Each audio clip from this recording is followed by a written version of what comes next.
All right, November 6th, here's my garlic. We got 30 cloves here, 30 cloves here. What I did was, at least a month ago, I just planted these in some cracked oyster shell. It could be gravel or sand or whatever you want to put in there. And it's amazing what they did with their roots. Okay, the whole thing is like intertwined. It's like one big ball of roots that's shaped like the pan there. So I pulled the ones that had less green growing out of them. Two reasons. Because I'm going to plant those outside. There's 30 of those, 30 of those. Okay? I wanted to check if they were alive, and they all have roots on them. This method yielded like a 99% success rate. Only a few like little rotted bulb cloves I had to pull out of there.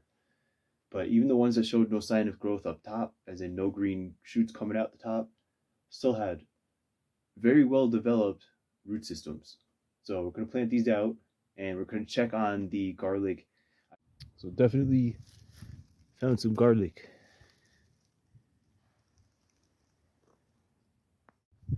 Dug up 96 of them.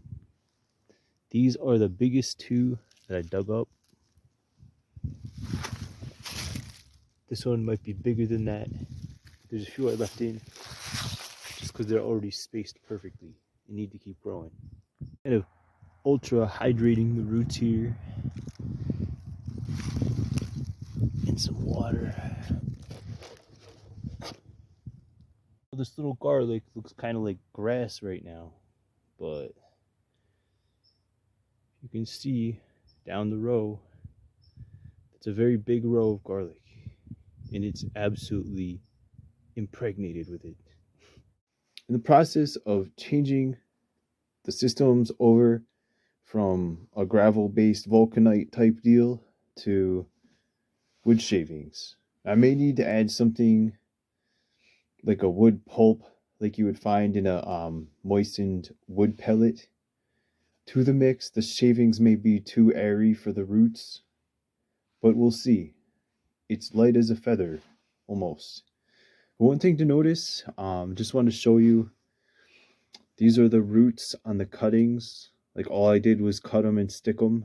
That's a nice root system. And the roots of the plants that did well grew right out of the 2-inch net cups. And here we're looking at the Persian basil and the Greek basil. And you can see the Greek stayed small, is more sensitive to the growing turmoils here. Probably getting into colder nights inside, believe it or not. As another example, here's the Thai basil.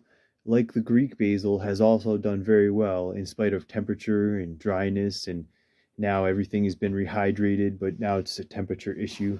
The other side, cinnamon basil doing great, but like lemon and lime basil, then they always looked more flimsy than like the cinnamon or the Greek or the Thai, but more sensitive. They've all been watered again, so they're not dried out, but the cold temperatures, look at them.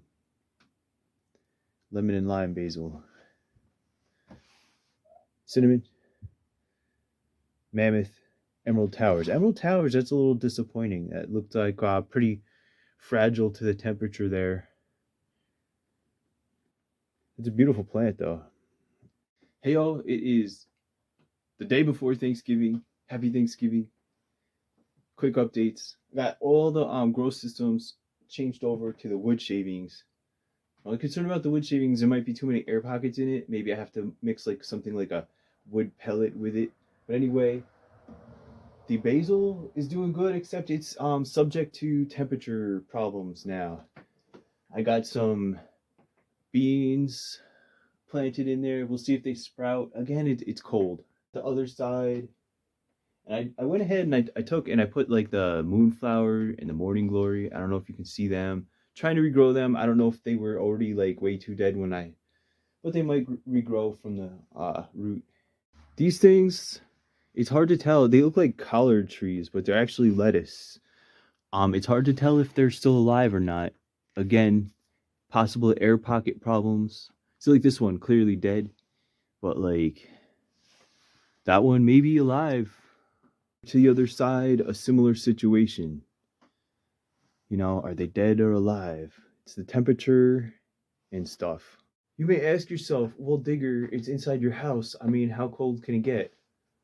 Very cold. I don't like to necessarily run heat when I'm not home. So, but anyway, yeah, it could get like below 40 in here easy. And that's actually pretty comfy for me. So, I want to show you what my garlic did. So, I've already taken like, dumped all the rocks out of there. But I want to show you what the roots did. And this is like only half the garlic that was in there. So I'm going to replant that. I got this stuff. And the sweet potato vine that worked the best for me was a light cream colored sweet potato called Hannah. And if you look real close, even though some of the leaves dropped on these, if you look real close, you can see out of the nodes they're regrowing. So that sweet potato is pretty good. It's going to be basically the temperature that affects that. The other side, these are regular potato vines. You can see this one is like super long, regular potato. And these are different varieties of tomatoes that were seeded a long time ago, but they never got the light or the nutrients or whatever they wanted. But they're still alive.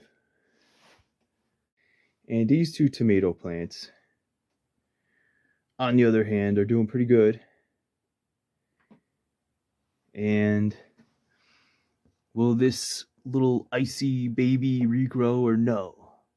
The leaves got very dark, but sometimes I think I see signs of growth. So here, I just gave the garlic roots a snip, get them planted in.